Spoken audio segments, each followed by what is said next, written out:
Welcome friends. आज बात करेंगे बिटकॉइन की। बिटकॉइन के मूवमेंट के जो लगातार वो इस महीने दिखला रहा है और काफ़ी टफ रहा है मेरा इस महीने बिटकॉइन में ट्रेड करना, और बहुत लोगों के लिए भी रहा होगा। वो कभी सरप्राइजिंगली काफ़ी नीचे ही गया और कभी कभी बीच बीच में काफ़ी शार्प स्पाइक भी आया है। और स्पाइक ऐसे माहौल में आया है जिस समय जो जियोपॉलिटिकल का सिनेरियोस था उसको देख कर के लग नहीं रहा था कि कोई भी एसेट अभी चलेगा। और इसमें कुछ मेहरबानियाँ कुछ डोनाल्ड ट्रंप की भी रही हैं कि उन्होंने जिस तरह का स्टैंड लिया है वार को लेकर के, कभी कुछ। तो ऐसे में बहुत सारे एसेट्स हैं, बहुत सारे इन्वेस्टमेंट के और ट्रेडिंग के एसेट्स हैं जो कि काफ़ी कंफ्यूज्ड हैं। और बिटकॉइन चूँकि ये अभी बिल्कुल ज़्यादा इसका लाइफ तो हुआ नहीं है, मात्र 2009-11 के बाद से ही इसमें ट्रेडिंग और इन्वेस्टमेंट चालू हुई है, और असल मूवमेंट इसमें 2017 के बाद ही शुरू हुआ है। एनीवे, तो 2017 से लेकर के अभी तक तो ये काफ़ी नया है, बिल्कुल ही न्यू बॉर्न बेबी की तरह है। और अभी इसको बहुत से लोग एक हाइब्रिड एसेट की तरह समझ रहे हैं, इसलिए कि ये कभी कभी कमोडिटी की तरह बिहेव करता है और कभी कभी कोई टेक कंपनी की तरह बिहेव करता है। बट एनीवे, इस पूरे महीने में जबकि बहुत सारे एसेट्स जो हैं जो वॉर के समय में या जियोपॉलिटिकल सिनेरियो जब गड़बड़ होता है उस समय अच्छा परफॉर्म करते हैं, उस समय जो जो एसेट्स अच्छे काम करते हैं जैसे सिल्वर हो गया या गोल्ड हो गया, वे अभी चल नहीं पा रहे हैं। मगर वैसे माहौल में बिटकॉइन में मूवमेंट ठीक रहा है, और बिटकॉइन इस पूरे महीने लगातार अप मूव में रहा है। और जैसे जैसे ही इसमें अप मूव आ रहा है, आप मेरे स्क्रीन में देखिएगा, एक fear and greed index bitcoin के लिए होता है।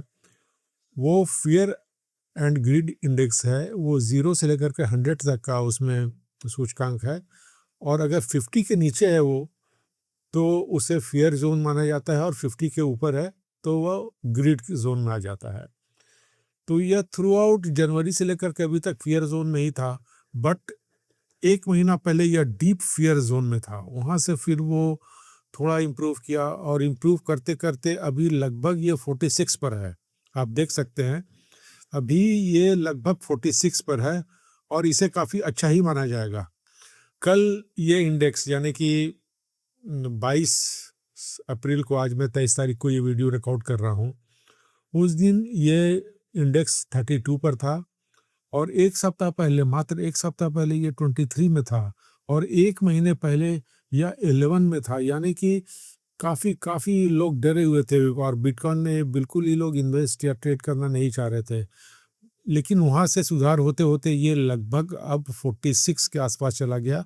और अभी जियोपॉलिटिकल सिनेरियो को देखिए तो ऐसा कुछ लगता नहीं है कि इतना कुछ ऐसे भी गड़बड़ माहौल में बिटकॉइन इतना क्यों चल गया।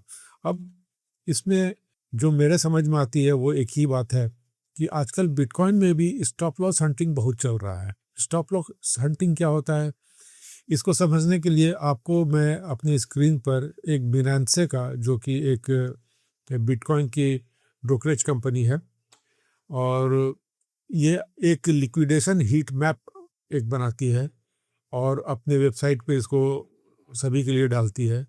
ये लिक्विडेशन हीट मैप बतलाता है कि किस प्राइस जोन पे, किस स्ट्राइक प्राइस पर सबसे ज़्यादा कंसंट्रेशन है ट्रेडर्स का।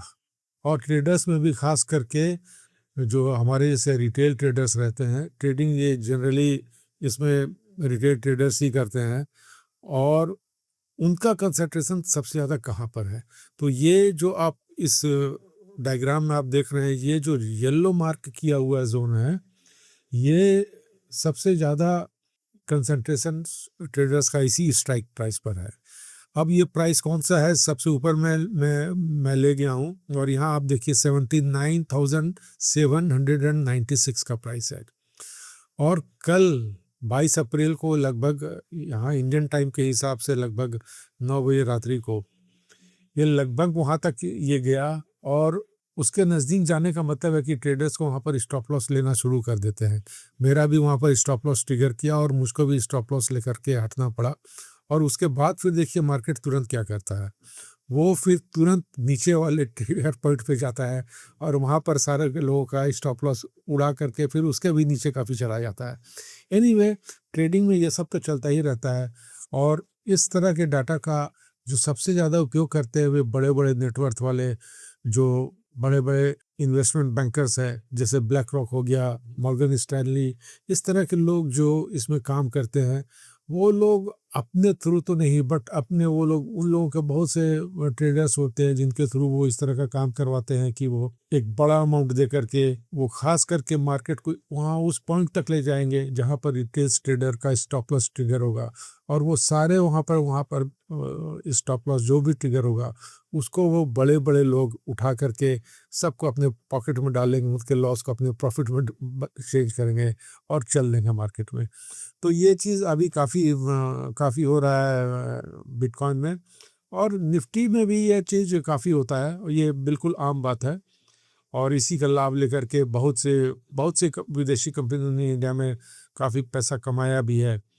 बट एनीवे मैं आपको बिटकॉइन का थोड़ा चार्ट भी दिखला देता हूँ। ये बिटकॉइन का आप चार्ट देख रहे हैं।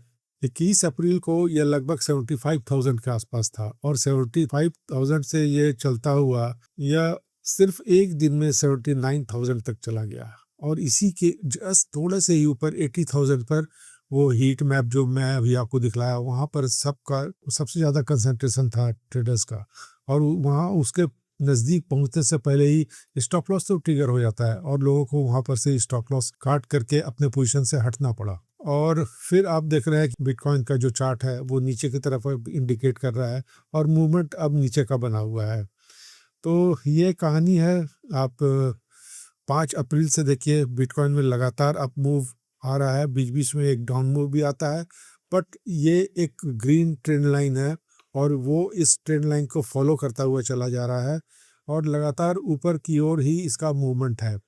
आने वाले टाइम में अगर यह 80,000 से ऊपर निकल जाता है तो इसमें एक अच्छा ब्रेकआउट माना जाएगा और 80,000 के ऊपर अगर मार्केट निकलता है तो मेरा ऐसा अनुमान है कि वो फिर फियर जोन से निकल करके फिर ग्रीड जोन में एंटर करना शुरू हो जाएगा और वहाँ पर से एक अच्छा मूवमेंट आने की पूरी संभावना है। एनीवे ऐसे माहौल में सबसे अच्छा है अगर आप ट्रेड नहीं करते हैं तो बिटकॉइन में थोड़ा थोड़ा करके आप एसआईपी मोड में पैसा लगाना शुरू करिए और समझना शुरू करिए, क्योंकि ये बिटकॉइन जो है आने वाले समय में मुझे ऐसा लगता है कि ये पैसे बनाने की फिर से एक अच्छी मशीन साबित होने वाला है और इसको ध्यान से देखना, इसको समझना हर ट्रेडर और हर इन्वेस्टर के लिए ज़रूरी है।